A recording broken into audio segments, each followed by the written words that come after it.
My name is Frank Galuzza. I'm the Dean of Academic Affairs here at Patrick Henry College. We want to welcome you to this Newsmakers session. It's my privilege to introduce Dr. Charles Murray. He's an American libertarian, conservative, political scientist, sociologist, and author and columnist. He has his bachelor's degree from Harvard University, MIT, PhD. Became well known for the book Losing Ground, American Social Policy from 1950 to 1980. And that was published in 84 and is probably best known for his book, The Bell Curve, which was published in 1994.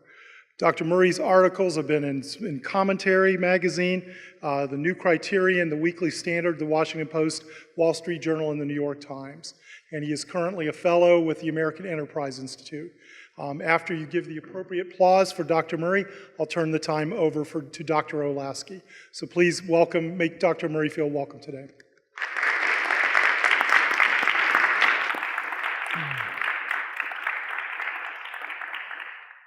Do you feel more welcome today than you did 2 weeks ago? Yes.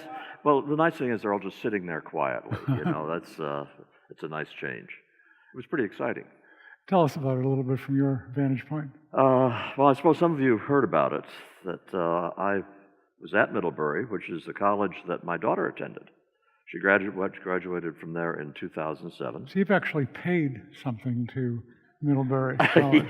Yes. Well, the family paid something to Middlebury for that. And so I had been invited up there by a club of AEI students. AEI has student groups in many colleges throughout the country. And we heard before the visit that protests were being planned. And I won't go through the whole spiel. It's a long story. I'll be dining out on this story for years. But the essence of it is that I had about 450 students and a few faculty in the auditorium. About half of them were standing and yelling and chanting and carrying signs. The other half were there to hear me. And that went on for about 20 minutes. They had set up as a backup position a studio downstairs where we could live stream the speech. I say we because Professor Allison Stanger was going to do a Q&A. So we finally had to retreat down there. We did the live stream, and then when we left the building, there was a mob, including some guys in black ski masks, which was a little unsettling.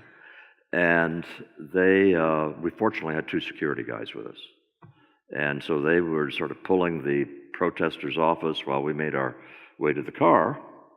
Allison Stanger, at one point, I didn't know this at the time, her hair was grabbed by one person and somebody else shoved her from another direction, and she had a whiplash reaction, which both wrenched her neck, damaging muscles and tendons, and gave her a concussion. So it was a pretty ugly scene. How's she doing now? She's better. She spent the last week in a dark room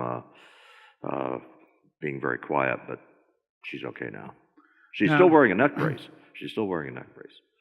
And I hope she wears it for a long time, so that she's a much beloved figure on campus. Been teaching her for 25 years. And I want those students to see what they did to her, or what they did that led to what happened to her. So there's now a committee looking into the matter? Yeah, the president of Middlebury appointed, I think, an independent source, I think, I'm not optimistic. I think that, let me be clear, Middlebury did not cancel the event even though they knew there was going to be a big protest. That's to Middlebury's credit. The president was there at the event. In her statement before I got up, I'm paraphrasing, but the essence of her message was, the importance of freedom of speech means we have to let this dreadful person talk to us. So I wasn't entirely pleased with her performance, but I think what should have happened is that when the yelling went on for 5 or 10 minutes, she should have gotten up then and said, either this will stop now, or those of you who are identified on the video will be expelled. I think that would have created a certain amount of silence rather rapidly. And absent that, the next morning after this happened, because, you have video of what was going on, that there should have been severe, immediate sanctions, serious ones. So that's the story. Okay, now my assumption is, and I don't want to at all be derogatory about college students generally, or even those of Middlebury, my assumption is that a lot of those students had not actually read anything you wrote. Why were they there? People who review my books in major publications don't read them. Right. I mean, this is nothing new. So who egged them on to be there? There was a professor, actually chairman of the combined sociology and anthropology department, named Michael Sheridan, who was one of the ringleaders in it. There were others. There were a large number of faculty members who signed a petition to not allow me to appear on campus. After the episode, there were another 50 or 60 who signed a statement of freedom of expression supporting, well, the principles of, but it's a very interesting breakdown. The people who signed the petition supporting freedom of speech mostly came from the sciences and math and economics. The ones who supported the prohibiting me from coming to campus were women's studies, ethnic studies, anthropology, sociology, that kind of thing. It's the same split, I think, that you see in a lot of campuses. Mm-hmm. So if you were the committee, or if you had the power of the committee at this point, how should the students who can be identified as having actively protested, and particularly those, if they can be identified as those who were physically obstructing you and causing the concussion, what should happen to them? The physical obstruction should be criminally prosecuted. I mean, expulsion should just be taken for granted in that case. And then what they did was, in the case of Allison, I don't know if it meets assault and battery. I'm sure it was. I don't know if it qualifies for aggravated assault or not. What happened to me was definitely assault. What about the students who were just doing the protesting? I don't know what their range of penalties is. I don't know whether they have fines available to them, whether you can have suspensions, whether they would lose part of a credit for a semester. I just don't know what the range of possibilities is. Our colleague Abraham Lincoln, in discussing the penalty that should go to one deserter, talked about the not wanting to have capital punishment there in that particular case, but particularly talking about the person who instigated the desertion and so forth. So here, what would you do with that particular with a faculty professor? member? He, I'm sure, will say, but I didn't intend anything like this. Okay. Yeah. Now, the irony is one of the chants of the students was racist, sexist, anti-gay, Charles Murray, go away. They had several chants, so that they more or less rhymed. Well, sort of like rain, rain, go away, come again. Yeah. A very thoughtful, scholarly approach to things. But the irony of that, racist, sexist, anti-gay, which of those three, if any of those three, would you actually agree to? Well, let's see now.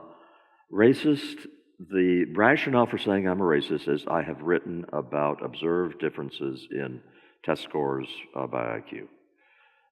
And that is the definition of racist. I have similarly written about differences between men and women involving career trajectories and other kinds of things. Talking about those differences is defined as sexist. Now, to me, a racist is a person whose behavior toward a person of another group, another ethnicity, is governed by their hatred of that group. And they discriminate against individuals on the basis of their group membership. That's I guess, the basic definition of racist that I would use. And the same with sexist. Someone who discriminates against women on the basis that they're women and not for any reason involved with them as an individual. And by those definitions, I'm fine. I don't qualify. And anti-gay, I am, well, apart from the fact that my wife and I have had gay friends for 30 years, I came out openly, reluctantly, but openly that I wasn't going to oppose gay marriage. That's the way I put it. That I have decided that that bus had left the station. I had too many friends who were married or were in long-term relationships that looked to me like loving long-term relationships, and so I was not going to make fighting gay marriage one of my issues. So, Andrew Sullivan doesn't think I'm anti-gay, and Jonathan Rauch doesn't think I'm anti-gay, and they're quite well-known gay writers. So, the funniest one of all, though, is the accusation I'm a white supremacist. Or a white nationalist. And a white nationalist. And the reason I say it's funny is that I was married for 13 years to a Thai Chinese woman, and I have 2 biracial children. I thought that disqualified you from the white supremacist club, you know? I thought that disqualified you from the white nationalist club, but apparently not. And you've said that basically where you most learned about the understandings of community life that have underlied a lot of your books was in Thai villages. Thai villages, yeah. When you were there with the Peace Corps. That's right. And I was there actually for 6 years altogether, and did lots and lots of research there, lived there and loved it, and there was a time in my life when I thought I might stay there for the rest of my life. And I still go back to Thailand frequently, and I still love the country. So, in a way, the refutation of a lot of these charges is pretty much the way I've lived my life. Let me ask about a couple of those in particular, though. I mean, the racist thing comes out of, I suppose, chapters 13 and 14 of the bell curve. That's right. And as I understand it, as you were saying, I mean, you are reporting scores on tests. Tests, yeah. Which does not mean that you're going to engage in any invidious action towards any particular individual or that. No. Do you sometimes wish you hadn't written those chapters or co-authored those chapters? Well, while we were writing the book, Dick and I discussed the possibility of not raising the race issue at all. But it's sort of like the elephant in the corner that everybody tries to ignore, because whenever we told people we were working on a book about IQ, the first question that would come out of their mouth was not only, well, what about race? They would say, well, what about genetics and race? It was at the top of everybody's mind, even though it's a taboo topic. And Dick and I first decided just as a practical matter, we couldn't ignore it. But the second thing was that we naively thought that we would be writing this account in an unhysterical way, pointing out that the sky is not falling, that we're talking about differences in means, that there are millions of blacks who are smarter than millions of whites, and that just looking at a person, whether they are Chinese or Thai or black or white or Latino, effectively tells you nothing about what that person's like. Doesn't tell you whether that's a person you want to hang out with, doesn't tell you how smart they are, that the overlap across populations is so great that everybody should just relax. When I said naive, it's because we did write the chapter that way. And I have gone back since the book was published, which was 23 years ago, and I've reread that chapter from beginning to end several times, particularly in the first few years, thinking, well, is there anything that we could have done to say it differently that wouldn't have caused so many problems? And if you read the chapter, and I encourage you to do so, probably find it online, some pirated version, I think you will agree that it is a calm, unhysterical chapter, and that one that we should be proud of, but it didn't work. But it's a taboo subject. So yeah, the only way you avoid criticism there is not to discuss it at all, I suppose. Now, of course, you also went the other way in terms of looking at particular average scores and concluded that Jews are the chosen people. That's right. That's right. There's that was a page that Dick Herrnstein, who himself was Jewish, did not want in there, but I insisted on putting it in because it's a very interesting story. That Ashkenazi Jews in particular, there's some argument about the Sephardic But Ashkenazi Jews in particular have a mean IQ that's somewhere in the neighborhood of 110, ballpark figure, which is considerably above the normed mean of 100. Whites are about at 102, 103. But you know who else is ahead of whites is East Asians and some groups of South Asians. So you have in the IQ pecking order, if you're going to be a supremacist and you write about differences in IQ, I guess that makes me an East Asian supremacist, or maybe a South Asian, or it makes me a Jewish supremacist. Yeah. At least honorary.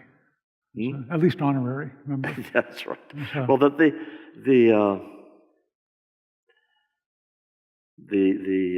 my friends who are Jews, when they heard we were writing that, one of them said to me, he said, "Don't write this." He says, "We know we're smart, but there's no reason to advertise it."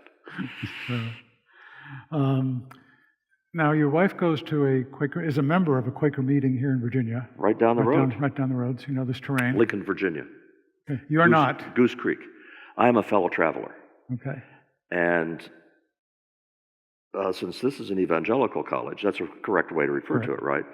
I should go into more detail because there are some Quakers who believe in one God at most. Catherine is a Christian Quaker and has become quite serious about it. I mean, she goes in silent retreats. She herself now is a leader of contemplative retreats, and it is my plan in the next year or so to get more serious about all this myself. As you get older? As I get older, yeah. And I think that's probably not an unusual thing. She said to me, though, something that really caught my attention. She said this about a year ago, when at that time I was 73, I guess. And she said, "What if I could tell you that your next 10 years could be ones of enhancement instead of deterioration?" That really got my attention. And because I've been following her spiritual journey very closely, I know exactly what she meant. And it had quite an impact. Well, since I'm asking prying questions, let me ask one more here. At age 74, right? Is death getting your attention? Yes, it does have that tendency to do so. Of course, one of the features of modernity is that people sometimes live so long that you can really delay it. And in my case, both of my parents died in their mid to late 90s. And so I don't assume I've got that many years left. I haven't led as healthy a lifestyle as my parents did. And so mortality is a real possibility to me. I understand more viscerally than I did 30 or 40 years ago that I am mortal.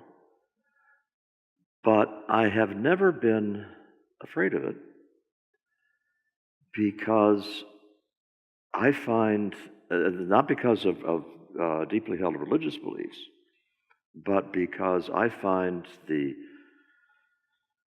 literature on near-death experiences to be really fascinating, And the literature on that is so extensive that even as an agnostic, I'm not at all confident that death is the end. So, Dick Bernstein was not a believer.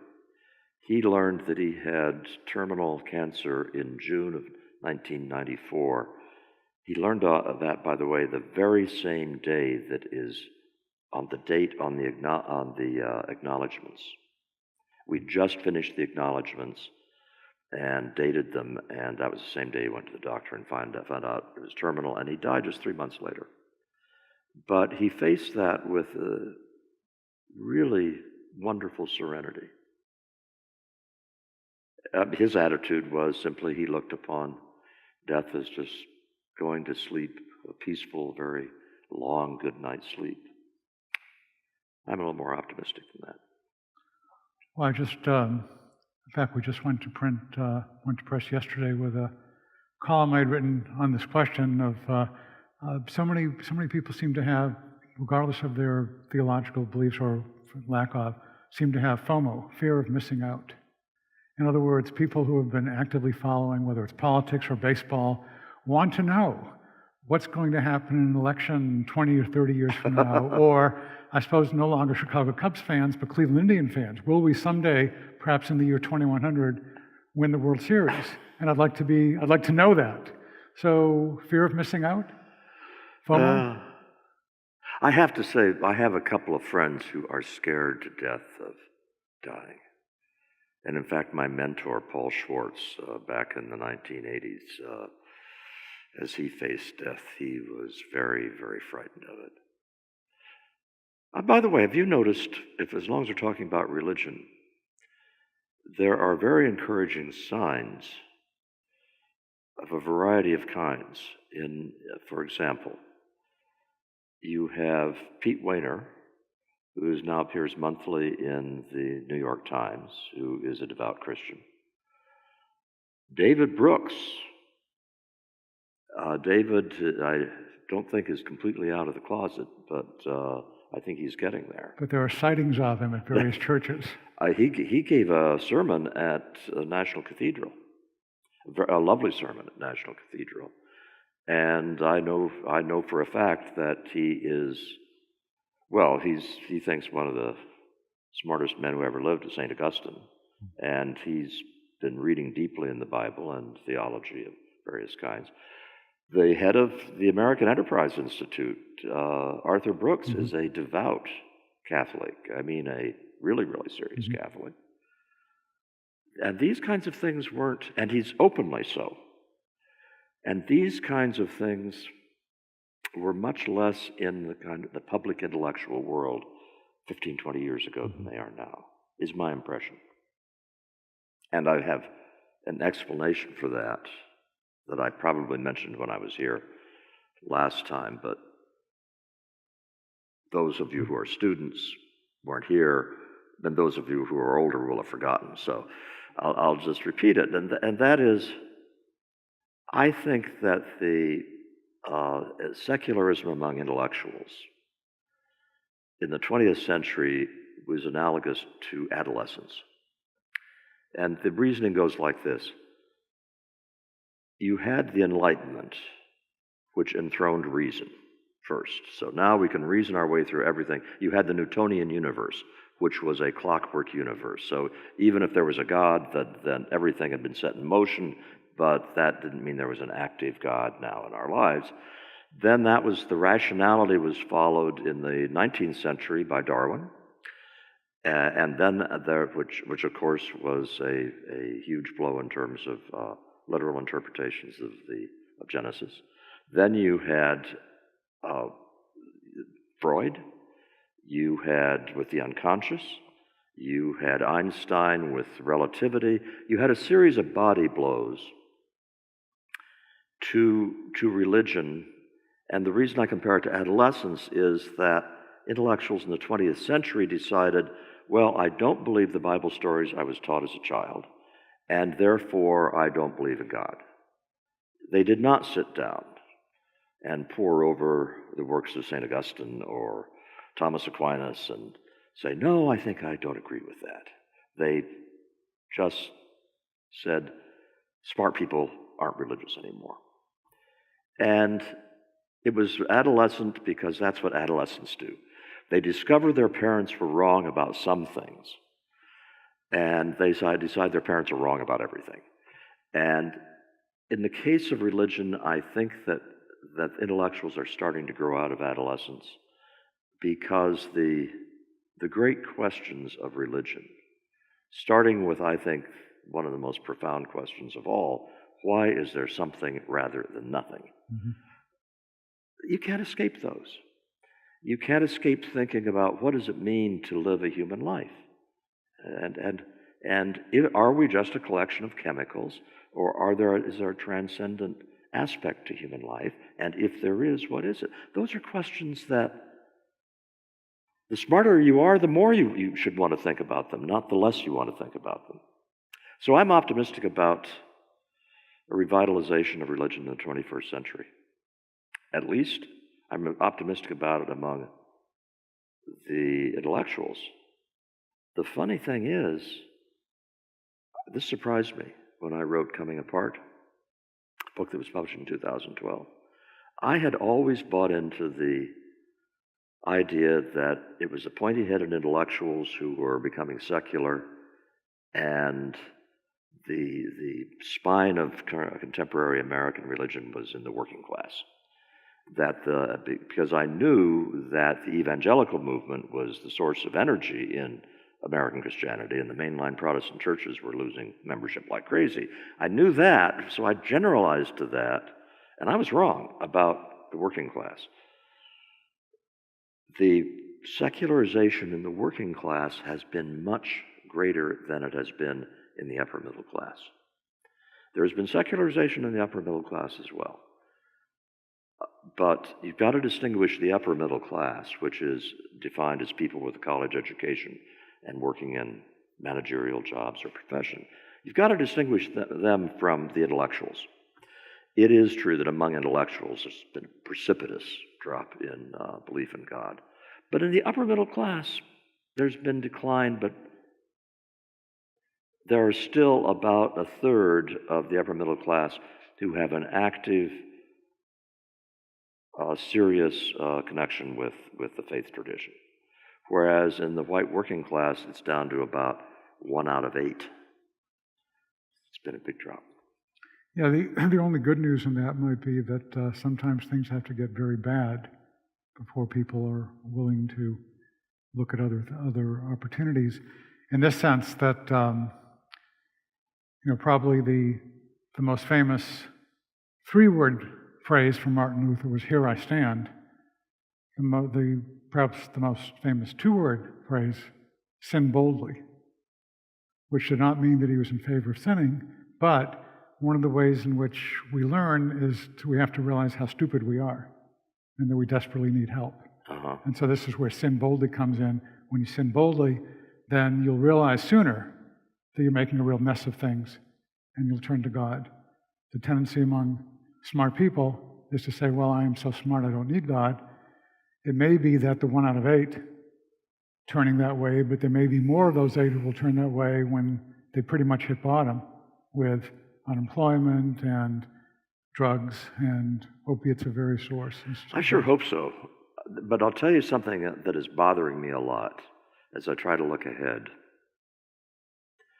And that is the degree to which it has become so easy to entertain yourself 24 hours a day, 7 days a week, if you can stay up that long. And by that I mean, and I consider this a problem for myself. I can go on the internet anytime and constantly switch from thing to thing that I enjoy doing. Play a game of chess. I can go from there to my Twitter feed. I can go from there to, all the places you can surf. Then when my wife and I sit down in front of the TV at night, which is what we do basically every night, it's because there is a lot of really great TV out there now. By great TV, I mean these series that are beautifully acted, they're beautifully constructed, and they're way beyond the quality of anything we had 40 years ago. Way beyond it. They're better than the quality of most movies. But with access to Netflix and Amazon and the rest of it, you have more than you can possibly watch. So I say to myself, to what extent is it going to be a problem for society that you have lots of people that can avoid thinking about the big questions just because they can distract themselves constantly? There's the book Brave New World, where there's a drug that is taken, I can't remember the name. Soma, right? Yeah, Soma, yeah. And which I wonder if the internet is the electronic equivalent of that drug. Or another book title, Amusing Ourselves to Death. Yeah. So, but now I have to ask, and this may be offering temptation to people that don't really want to encourage that, but when you're sitting there and watching television, what do you really like? What movies or series have attracted you the most, and why?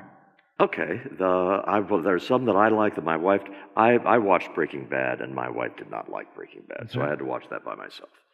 We both, this is a cliche, but it's true, we both love Downton Abbey. We both love Victoria, the current series on Queen Victoria, and The Crown. You guys saw The Crown. A few eager nods out there. That's terrific. Can't wait for the next season of that. Leading you all into temptation. And some others that the thing is, there are so many. So we liked the first couple of seasons of House of Cards, then we didn't. We liked the first couple of seasons of Homeland. Now we don't. We've just started watching one called The Collection, which is it's set in 1947 Paris, and it's about haute couture and the post-war period. We got a lot of them. Okay. Now, I'm going to ask you now some more serious questions, although there's hardly anything more serious than what you choose to watch in the evening when you have time. Yeah. And especially when when you're watching that rather than perhaps reading something that would be more helpful. But I wanted to ask you about this. The REINS Act you write about, regulations from the Executive in Need of Scrutiny Act. Right? I mean, I'm suddenly getting to public policy stuff, switching channels, essentially. I was having more fun with the other stuff. Never mind, go ahead. Okay.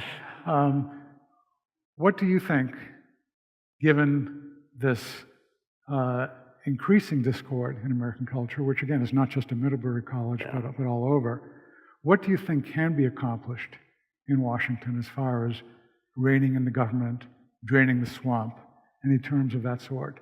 At this point, is there some irrational exuberance about things that might be possible, and we will quite soon find that really nothing at all changes? Well,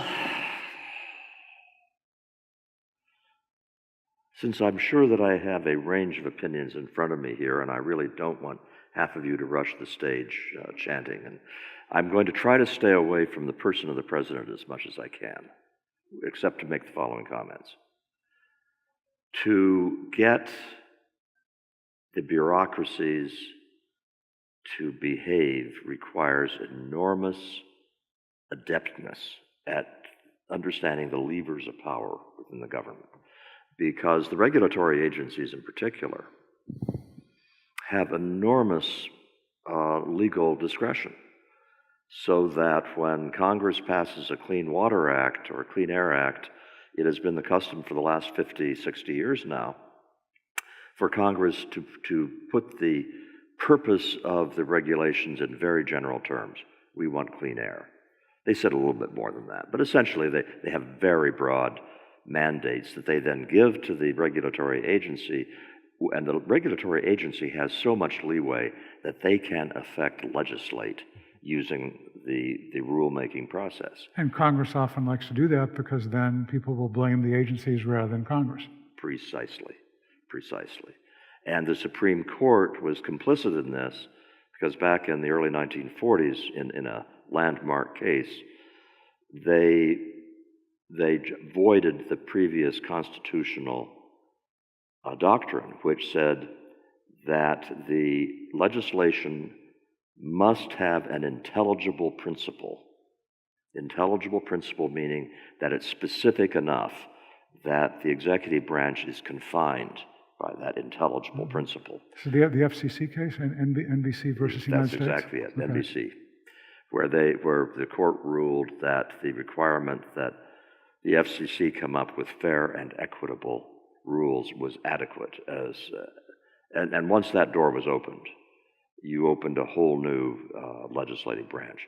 Well, the upshot is, yes, you can have, President Trump can appoint an EPA director who really wants to rein the EPA in.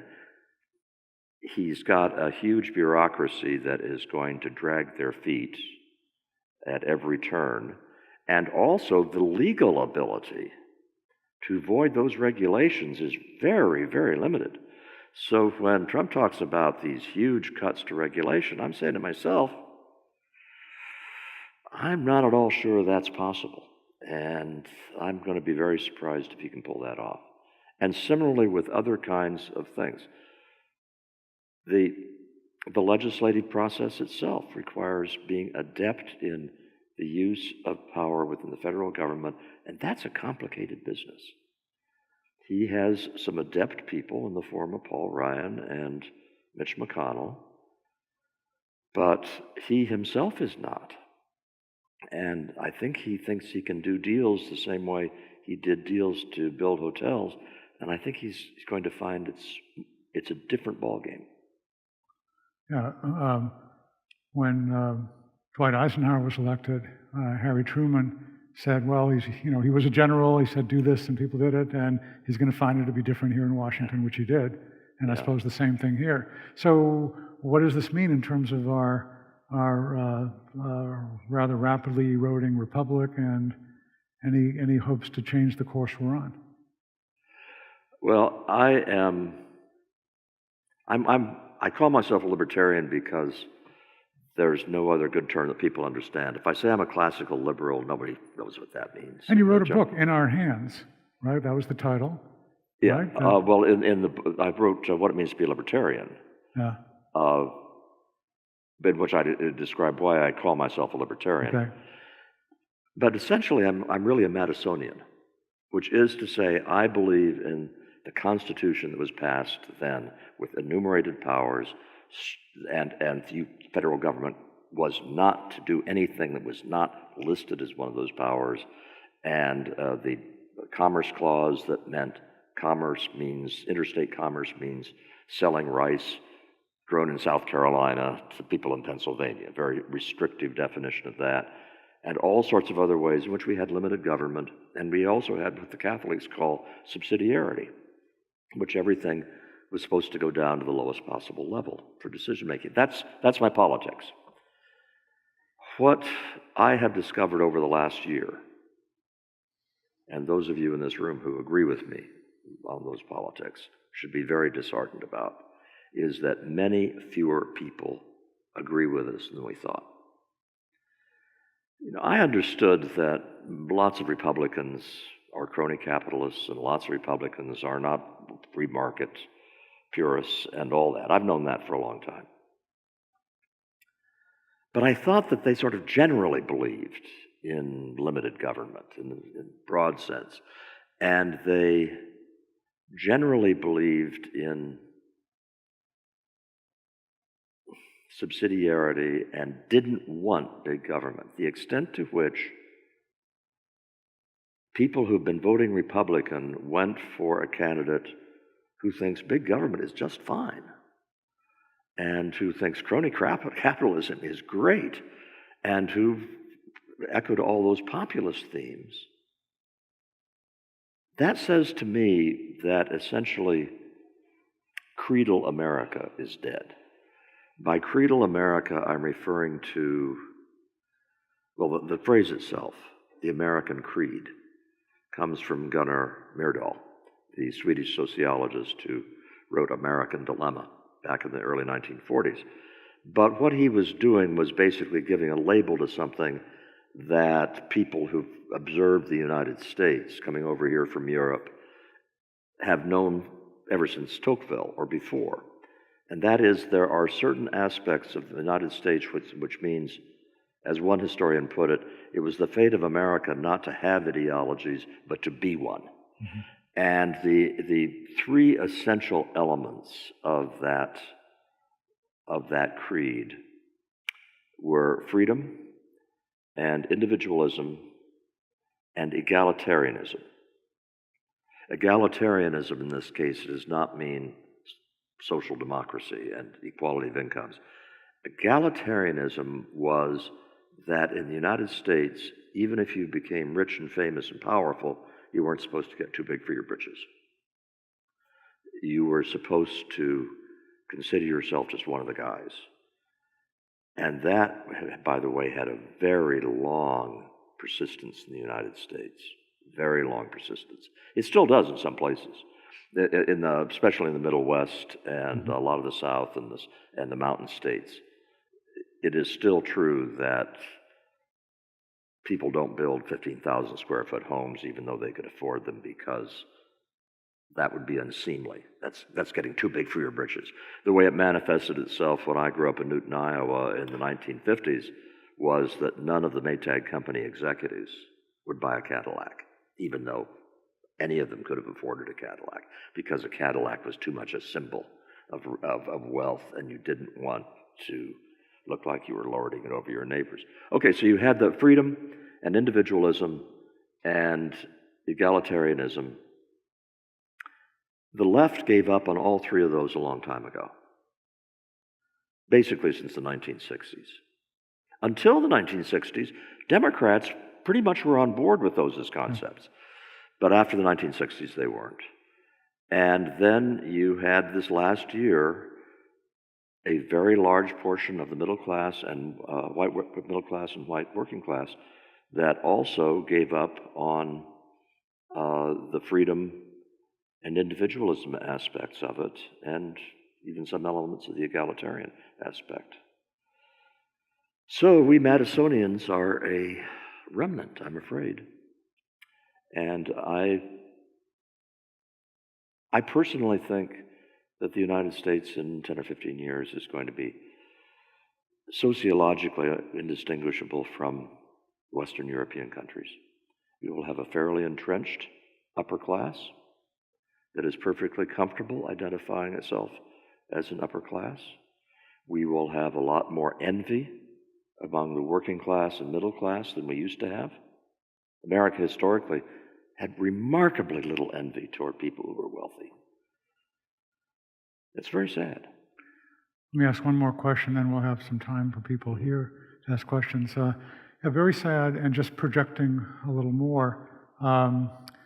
One of my favorite novels, if at some point I can tear you and your wife away from television evening, is by Jose Hironea, a Spanish author, called The Cypresses Believe in God. And it's set in the 5 years, 1931 to 1936, before the Spanish Civil War.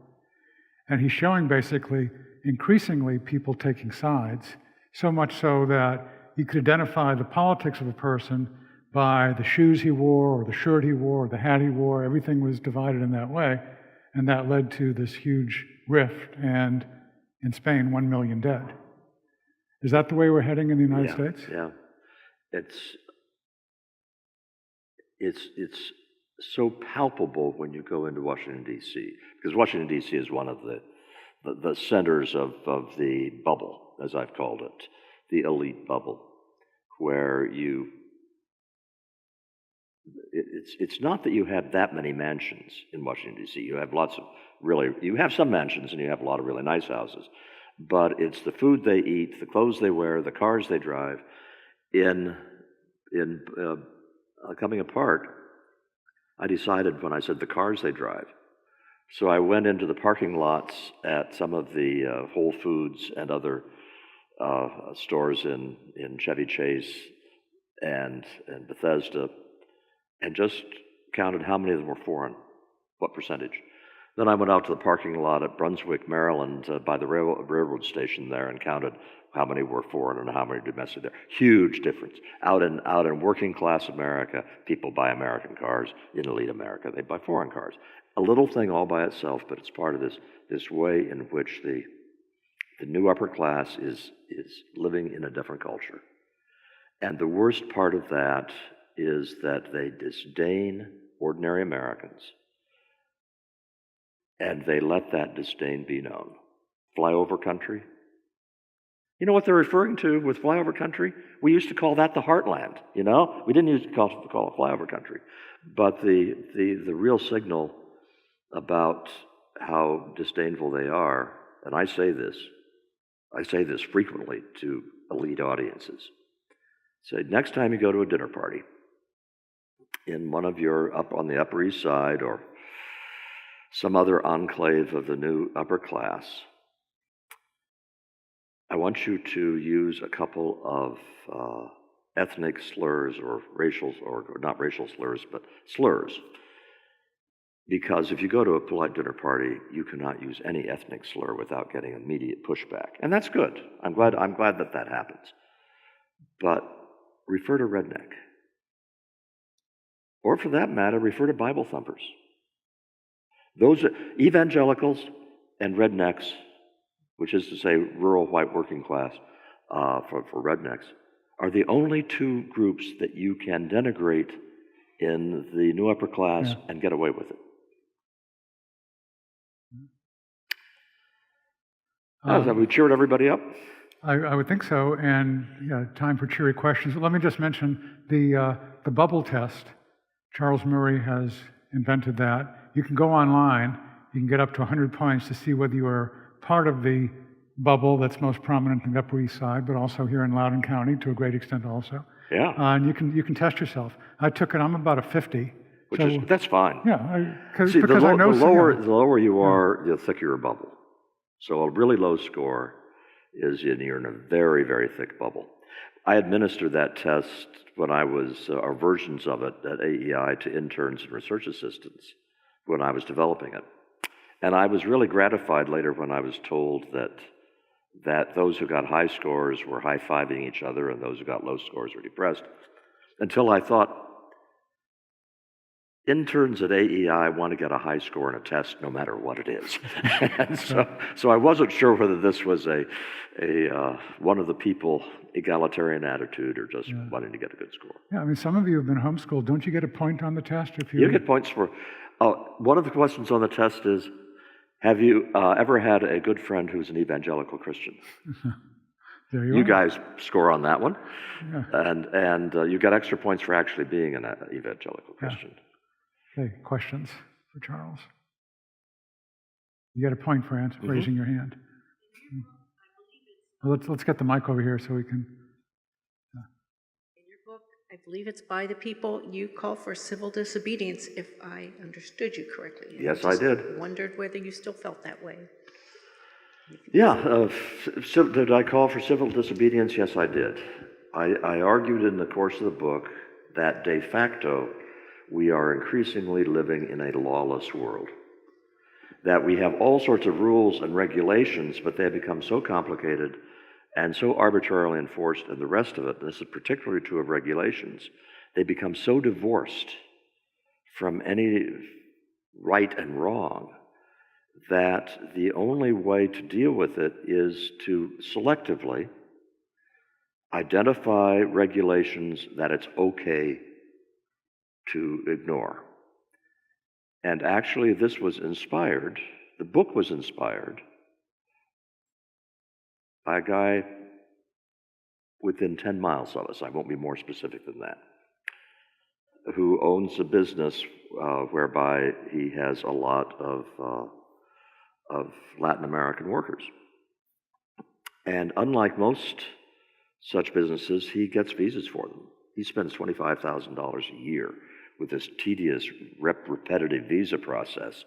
He brings back the same people every time, but he still has to do that. Okay, but he's playing by the rules. And one time he had been fined because he did not have enough native-born American workers. And he said, I can't get them, you know. He pays good wages, but none will come work for him because it's hard work. And he said, and they still wanted to fine him. And he said, I'm going to fight this in court. Because he had done nothing wrong. He's eager to hire American workers, he just can't do it.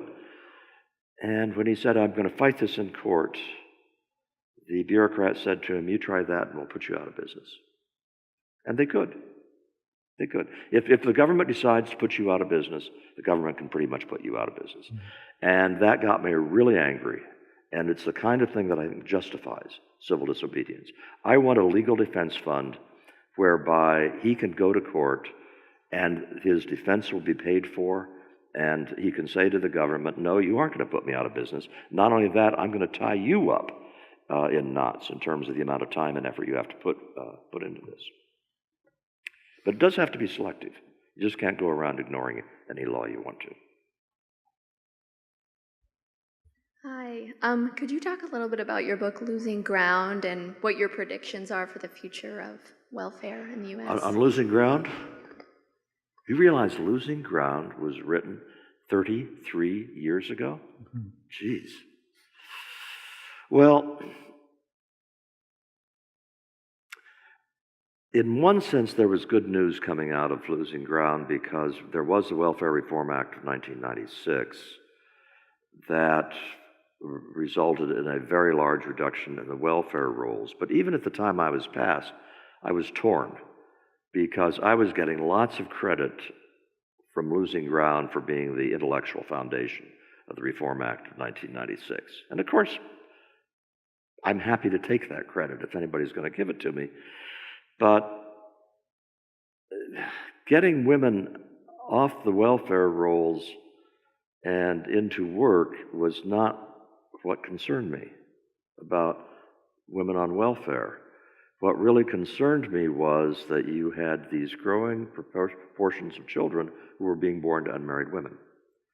And that is terrible on all sorts of grounds. It's terrible in terms of the outcomes for the kids, but it's also terrible in terms of the outcomes for communities, because communities function because of married couples with children. That's where the social capital comes from. That's how American communities work. When you have large numbers of children being born to single women, when you have large numbers of men who have fathered children and are not taking responsibility for them, communities break down. So what I wanted was for reforms that would reinstate a lot of the social norms about getting married before you have kids. And that did not happen. And that's one of the other reasons to be pessimistic, because you have two different cultures there too. The new upper class, including the elite, still are almost always married when they have kids. And not only that, the divorce rates have gone down. So in the upper middle class, the proportion of children growing up in intact two-parent families is very high. Marriage is alive and well in the upper middle class. In the working class now, and now don't think about the racial issue here. We've always known that there has been a major problem in the African American community, but now I'm talking about non-Latino whites. In the white working class, you're looking at about half of all births out of wedlock. Questions?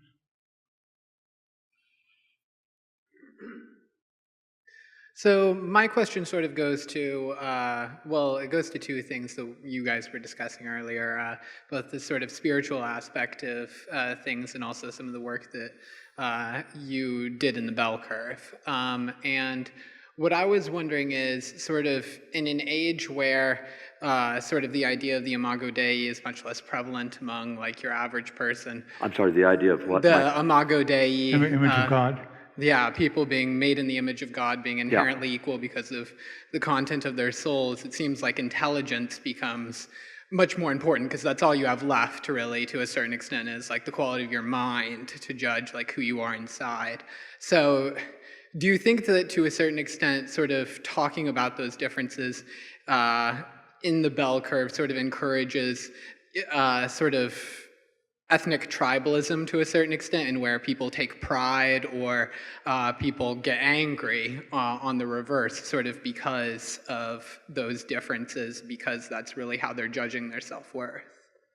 I think that you are right on. I had not thought of this myself, but what you just said was said to me a couple of weeks ago, I think. To what extent is the secularism related to this obsession with IQ that is among a lot of secular people, whereby they really do think that to have a higher IQ is in some sense to be superior to another person, and Christianity in particular argues so strongly against that in terms of all humans are equal in the eyes of God, all humans have equal dignity, and that the fact that you are smarter than somebody else does not make God think better of you. I think that's an enormous, and I hadn't thought of it before, but I think you're right. I think that's, as far as encouraging the tribalism by writing about this stuff, you know, if it were not causing any harm for people to ignore the differences that exist, then I probably wouldn't write about them. But whether you're talking about differences between the sexes or differences among races, we're doing a lot of harm. And I'll give you an example in terms of gender differences. To what extent is it the case, as my colleague Christina Hoff-Sommers at AEI has argued, and I think correctly, that education has been feminized, particularly K-12 education, insofar as a whole bunch of things, the way that we now teach in K-12, including getting rid of dodgeball and tag because they're too aggressive, but in all sorts of other ways as well, playing down the competition in classrooms, all things that boys really enjoy. To what extent have we feminized education in ways that are damaging one entire sex? And I think probably a lot. And I could go through a lot of other ways. Look at the damage that is done by aggressive affirmative action in higher education, whereby you have at MIT is a good example. To get an MIT, whether you are white or black, you better be really, really good in math. But all the Chinese and the white kids who get into MIT are in the top 10th of the top percent. And the black kids who get an MIT, many of them are merely in the top 2 or 3%. Well, that means that the African American kids who get in are really smart. They are really smart, and they should be getting their engineering degrees in a breeze at a really good university.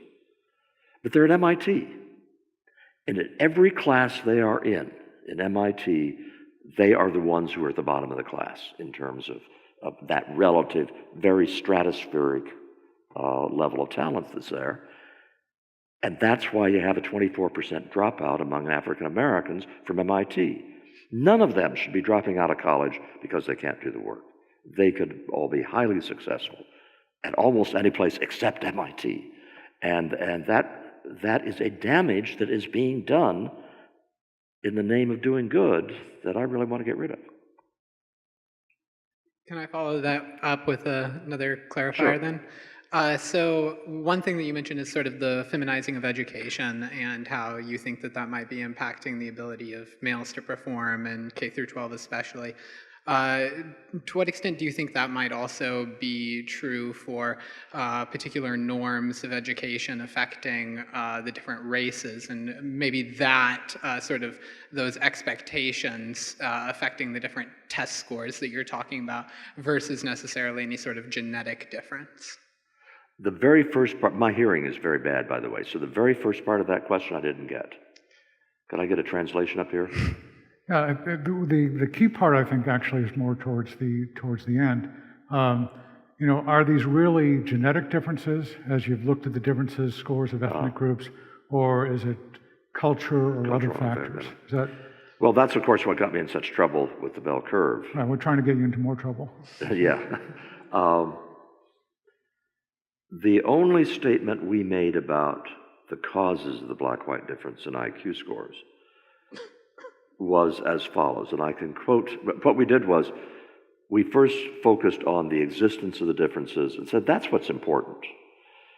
And that the existence of these differences has certain implications for things such as education and so forth. But the source of the differences, we said, okay, we know that everybody is interested in this, so we are going to give you the major argument saying it's environmental, and we're going to give you the major argument saying that it's genetic. And at the end of that, we had a paragraph. That is the only statement in the entire bell curve about the role of genetics.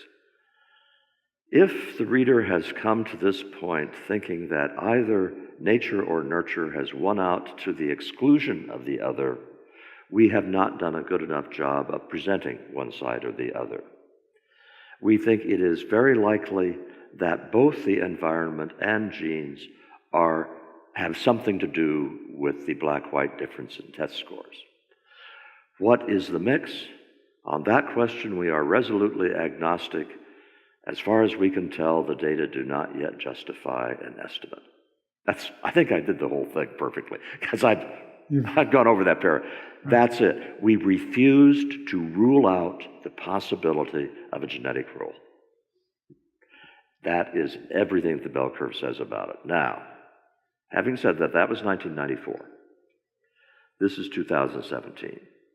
The genome was sequenced in 2003.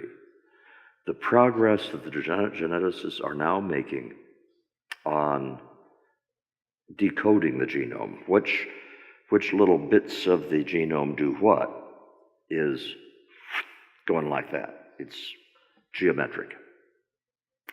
And that includes not just understanding IQ, it means understanding conscientiousness, ambition, friendliness, you name it. Neuroses. That story is going to be pretty well understood by the mid-2020s. Pretty well understood. It'll be like a jigsaw puzzle, which is 80% filled in. We do not know how that story is going to come out, with one exception. We do know, even now, that the profiles for different groups are very different. By profiles, I mean, even with something as direct as height, which we know is highly heritable, there are several hundred alleles, bits of DNA that are involved in height. And we know that already that the frequencies patterns of frequencies of these alleles are different among groups. That doesn't mean that they account for differences in height. They can account for differences in the reasons that people get to the same height. And in a case of something like IQ, you could end up with equal IQs among, I'm just going to pick two groups, East Asians and whites. Let's say that it turns out that they have equal IQs, but the profiles through which those IQs are attained involve very different parts of the genome. And so there will be different characteristics within it. I think that's going to be true of a wide variety of things. And part of that is going to be, I know this will come as a shock to you, men and women are genetically different in lots of ways. There, I've spit it out. That men and women have different profiles of social behavior and different profiles of personality and different cognitive repertoires. By cognitive repertoires, I mean the way the brain works. Well, vive la différence. You know? Let's say it turns out that one particular ethnic group is 2% higher than some other ethnic group. That's only important if we look at IQ as the road to salvation, as that's the thing that God loves most, and everything else is irrelevant, right? I mean, Yeah, and it also, again, tells you nothing about the individual. Yeah. It's, all of this should not make any difference. But what I'm saying to you is this. Those answers will be known to a scientific certitude within a relatively short period of time in an environment like the Middlebury environment of a couple of weeks ago, where to suggest such things are possible makes you evil. How are intellectuals going to cope with that? I'm not worried about mainstream America in that regard. I think in terms of mainstream America, most people have sort of rough understandings of how groups differ, and it doesn't really excite them very much. I don't think that the new genetic information is going to make them go, oh, I would have never guessed that. But among the intellectuals, it's going to be a problem. Well, let me ask, because in our next issue of World, we're having a cover story package actually on transgender questions. Uh-huh. And from everything we're seeing and finding out, it is really a horrible assault on kids to have them make, for whatever reason, or have them pressured to make decisions about their whole future when they're 8 years old or 12 years old or even 16 years old, because so often people regret that later on. So is this something that could be discussed at Middlebury or anywhere else, whether the current transgender fad is harmful? Well, here I think the first thing to do is to expose the numbers. And I happen to have been working on this just the last week or two, so I actually know the numbers. First to talk about, we're running over time, but I'll just finish this. We are, but If you're talking about people who are born with genuine abnormalities with regard to biological sex, you are talking about 1.7% of all live births, okay? And a lot of those are quite minor abnormalities. The much serious abnormalities are much smaller. The percent that is, no, I'm sorry. It was 0.17 to 0.1728%. Yeah, I had the decimal point in the wrong place. It's a very small number. And among, with people who are self-identify as either gay or lesbian, you're talking around 3.5%, 4%. And in terms of transgender, we don't have really good numbers, but 1%, less than 1%, and that's people who self-identify as transgender. If you're talking about people who've actually had the sex change operations, you're talking about a fraction of that. So the first thing to do is to say, you know, transgender is getting a huge amount of attention. It involves a really tiny percent of the population. By the way, now that I've thought about it up here on stage, the exact number is 0.0128. I've moved it 2 decimal points over with sexual abnormalities. So the overwhelming majority of Americans, on the order of 96%, 97%, have sexually unambiguous identities. They have biologically unambiguous identities, and they are heterosexual. But boy, you wouldn't know it. When Gallup Poll asks the public what percent of the people are homosexual, since the 2000s, the consistent answer has been about, their guess is 23%. Weird. Listen, I've kept you longer than you bargained on, but thanks for having me at Patrick Henry. please join me in thanking Charles.